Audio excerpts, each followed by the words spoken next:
Pagi 29 Desember 2017, ditemukan seorang wanita dalam kondisi terluka parah di hutan dekat Pantai Ngeliep, Malang Selatan. Wanita tersebut diketahui siswi SMU 1 Brantas Karangkates bernama Vena Selinda Rismawati, 16 tahun. Warga yang melihat Vena bersimbah darah dengan luka sayatan di tangan dan lehernya langsung melarikannya ke rumah sakit untuk mendapatkan perawatan intensif.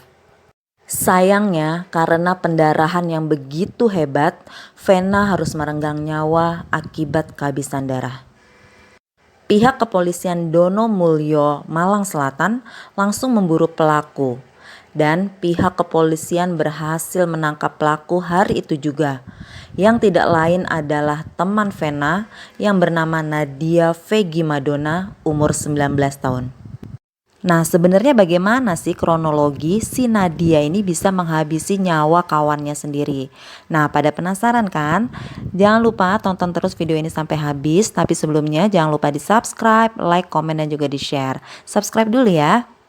Nah, gini nih gengs, awal mula perkenalan Nadia dengan Vena yaitu ketika keduanya hadir di acara ulang tahun teman Eko. Jadi si Eko ini merupakan pacar Nadia ya.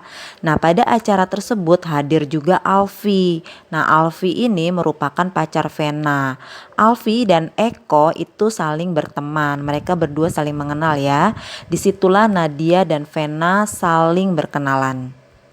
Di awal jumpa, Vena merasa takjub dengan wajah Nadia yang cantik, bersih, mulus, dan glowing.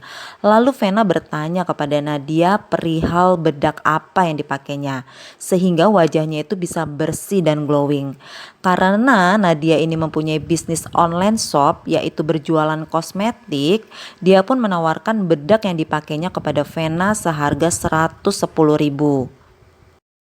Lalu Vena pun menyetujui untuk membeli bedak tersebut dan rencananya Vena akan datang ke rumah Nadia untuk mengambil bedaknya sekaligus memberi uangnya.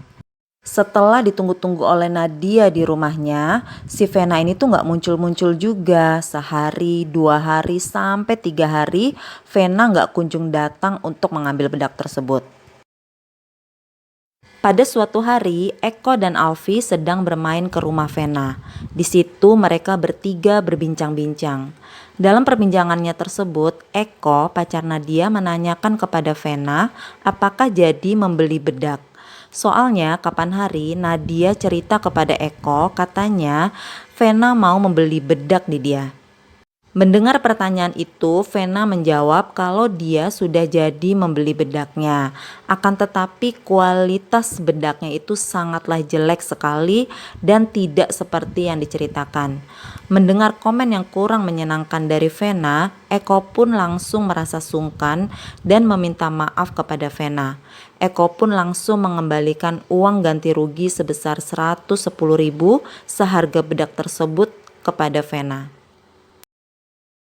Keesokan harinya ketika Eko bertandang ke rumah kekasihnya, dia menceritakan keluhan Vena bahwa produk bedak yang dibelinya kualitasnya sangatlah buruk dan dia sudah memberi uang ganti rugi kepada Vena.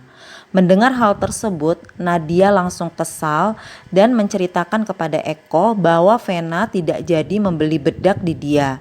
Bedaknya masih di rumah Nadia dan sampai sekarang belum diambil. Mendengar hal itu, Eko hanya berpesan kepada Nadia agar menyelesaikan masalah ini secara baik-baik. Dan keesokan harinya, Nadia langsung mendatangi rumah Vena. Akan tetapi Vena sedang tidak ada di rumah, hanya ada ayah Vena saja. Akhirnya Nadia menceritakan kepada ayah Vena perihal masalah yang terjadi. Dan Nadia meminta kepada Vena untuk mengembalikan uang yang diberi Eko kepadanya. Malam harinya, ayah Vena pun memberitahu putrinya bahwa tadi ada kawannya datang ke rumah yang bernama Nadia. Ia meminta agar uang yang diberi Eko sebagai uang ganti rugi segera dikembalikan. Ayah Vena berpesan kepada putrinya agar masalahnya diselesaikan secara baik-baik dan uangnya segera dikembalikan kepada Nadia. Kalau misalnya uangnya sudah dipakai, ayah Vena akan mengganti uang tersebut. Mendengar Nadia datang ke rumah dan bercerita kepada ayahnya membuat Vena kesal. Dan Vena langsung menelpon Nadia hari itu juga. Dia ingin Nadia datang ke rumahnya untuk menyelesaikan masalah ini dan mengambil uang yang diberikan oleh Eko.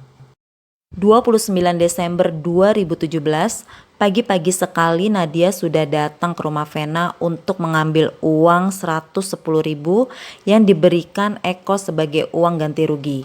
Kedatangan Nadia disambut langsung oleh Vena. Vena pun langsung memberi uang tersebut. Ketika Nadia ingin pulang, Vena mengatakan kepada Nadia bahwa ia ingin ikut naik motornya sampai depan gang karena ia sudah janjian dengan pacarnya. Mendengar hal itu, Nadia pun menyetujuinya. Sesampainya di depan gang, Vena meminta Nadia untuk menemaninya sampai pacarnya datang. Akan tetapi karena Nadia ingin mencari buah markisa dan nanas di hutan dekat Pantai Ngeliep, Nadia menolak permintaan Vena itu. Akhirnya Vena pun ingin ikut mencari buah markisa dan nanas di hutan dekat Pantai Ngeliep. Dia berkata kepada Nadia agar ia bisa ikut bersamanya dan Nadia menyetujuinya. Vena lalu bertanya kepada Nadia apakah sudah membawa pisau untuk mencari buah nanas. Nadia bilang belum. Lalu Vena kembali ke rumahnya untuk mengambil pisau dan pisau tersebut ditaruh di bawah jok motor Nadia. Sesampainya di hutan dekat Pantai Ngeliep, Vena meminta berhenti karena ia ingin foto. Kebetulan di sana itu ada spot foto yang keren. Kebetulan pada saat itu Nadia tidak membawa handphone. Lalu ia ingin meminjam handphone milik Vena untuk foto selfie. Bukannya handphone yang didapat, malah sindiran pedas yang diperoleh oleh Nadia. Vena mengatakan kalau Nadia itu orang miskin, jadi dia tidak bisa mempunyai handphone yang bagus seperti miliknya. Mendengar hal tersebut, Nadia hanya bisa bersabar. Ketika sedang mencari buah markisa dan nanas, tiba-tiba Vena menodongkan pisau yang dibawanya ke punggung Nadia. Dia mengatakan agar Nadia bilang kepada kawan-kawannya bahwa Vena sudah mengembalikan uangnya dan Vena pun mengatakan agar Nadia memutuskan pacarnya. Mendengar hal itu, Nadia mengatakan iya lalu menampis pisau yang disodorkan kepadanya hingga pisau itu jatuh ke tanah. Kemudian Nadia berkata kepada Vena, "Kenapa sih masalah ini harus diselesaikan seperti ini? Apakah tidak bisa diselesaikan secara baik-baik?" Akhirnya Vena dan Nadia terlibat perkelahian dan Vena berusaha mengambil pisau itu lalu menyodorkan ke tubuh Nadia kembali.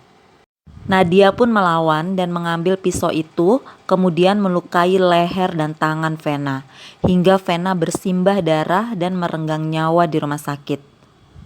Nadia lalu melarikan diri ke rumah kekasihnya. Akan tetapi pihak polisi langsung melacak keberadaan Nadia dan bisa mengamankan Nadia pada hari itu juga.